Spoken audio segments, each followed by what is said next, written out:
Cheers.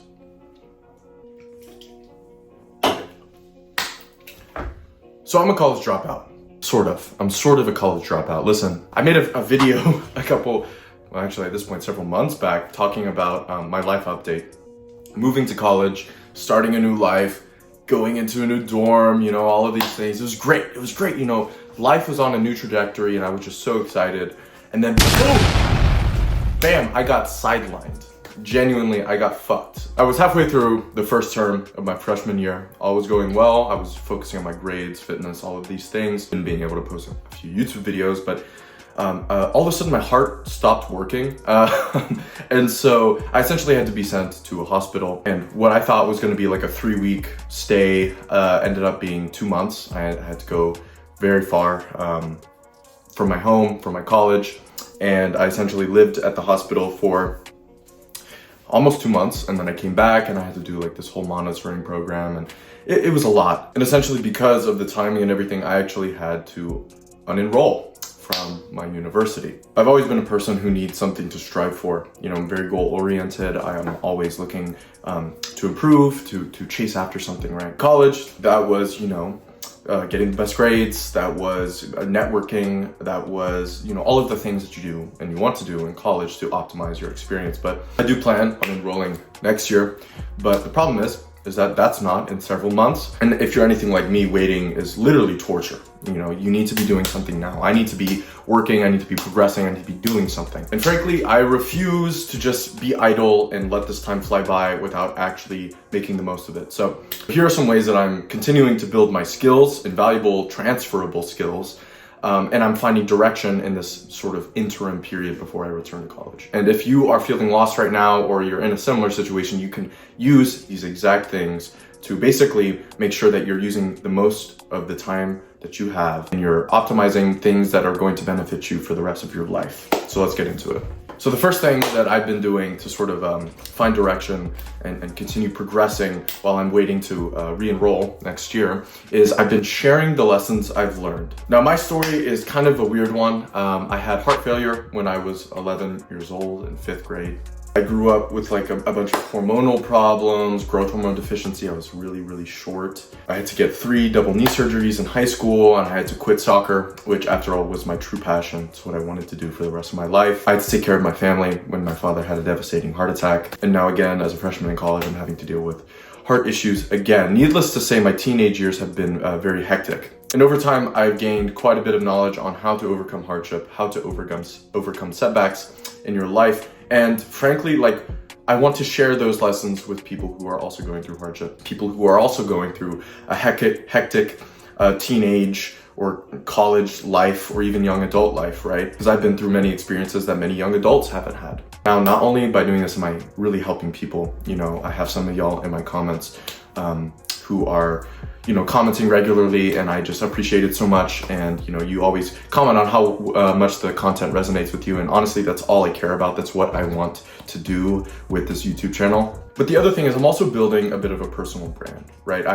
I'm starting to grow my social media following. I intend to be an entrepreneur. I really want to be a content creator. I want to do all of these things, and this is the first step, is sharing the lessons I've learned, sharing my knowledge. And I'm also sort of working on my storytelling abilities, right? Storytelling is extremely important when it comes to content creation and making these YouTube videos, and I think that it's an invaluable skill that is transferable to any sort of founder, to any sort of entrepreneur, to any sort of person who aspires to be a leader one day. Okay, the second thing that I've been doing to sort of continue making progress, continue maximizing the time that I have until I return to college next year is journaling and introspection. I'm gonna be completely honest, I have no idea what I want to do with my life. But wallowing away in sadness and uncertainty is frankly not an option for me.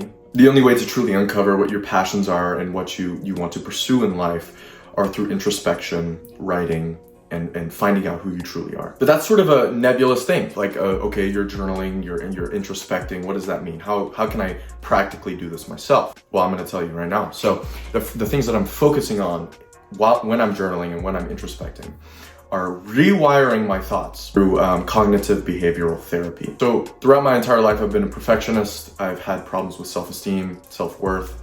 and all of these things. And frankly, a lot of that has been fueled by this negative internal narrative that I have. When I went to the hospital, I did a lot of thinking, and I wanted to change my life for the better. And I was just done sort of constantly feeling dissatisfied with myself, constantly feeling like I wasn't doing enough. And I realized that this is not something external. This is a purely internal thing that is being fueled by my cognitive distortions and just false thinking. So through journaling and through rewiring my thoughts with cognitive behavioral therapy, CBT for short, I'm doing things like the dysfunctional thought log, which I've shared on this channel before, which simply reframes negative thoughts that you have about yourself into more truthful statements, because a lot of times those negative thoughts are fueled by cognitive distortions. And I'll put a list of all the cognitive distortions out there. They're pretty self-explanatory, but they are very harmful, and they can fuel this sort of negative self-talk that just keeps you in this cycle of depression, anxiety, and constantly feeling dissatisfied. So that's one of the exercises that I'm doing when I'm journaling. The second thing that I'm doing when I'm journaling is I'm finding what I actually like to do. Now this is a big one, because I'm only 19 and I don't necessarily know what I want to do with my life. I know I have certain, vague ideas. I want to be a founder. I want to be a CEO. I want to be a leader in some fashion, right? But I don't know how to get there, right? And you might be the same way. You might have aspirations to be a leader, to be a CEO, to be a founder, to be an entrepreneur, but you have no idea like what avenue you're going to take. Right? I'm going to college right now. I don't know who I'm going to meet or what's going to happen there. And I also just don't know, like, if I am going to be an entrepreneur, what I'm going to be an entrepreneur in, right? So you might be in the same boat. So basically one of the exercises that I've been doing is at the end of every day, I'll essentially just do sort of a recap of my day and look back at the times that I felt most in flow, that I felt most alive, most creative, and just most engaged in the activity that I was doing. If you do this over a certain period of time, you'll end up realizing that you'll discover patterns, right? Patterns in what you actually like to do. Perhaps you'll find that you do a certain activity during the day that you just love doing, and you find yourself really engaged in that activity and just losing track of time when you're doing it. That's a perfect indicator that an aspect of that activity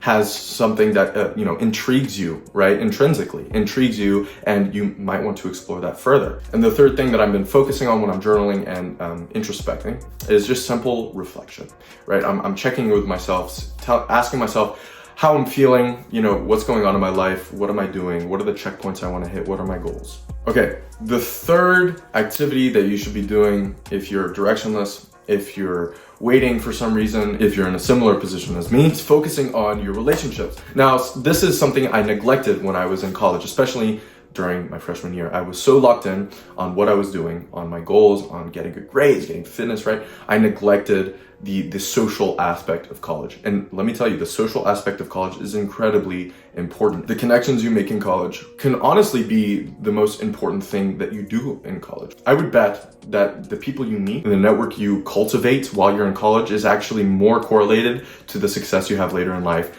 than the education. So now I'm using this extra time that I have to really connect with people who are in my support system.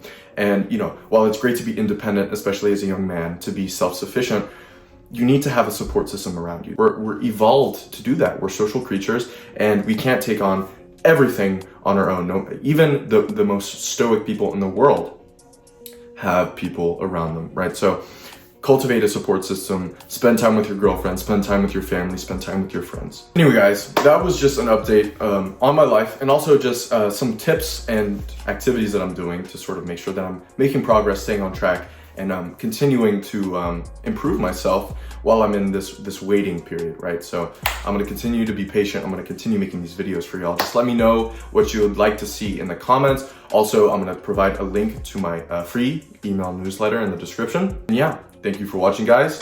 I will see you in the next video. Peace.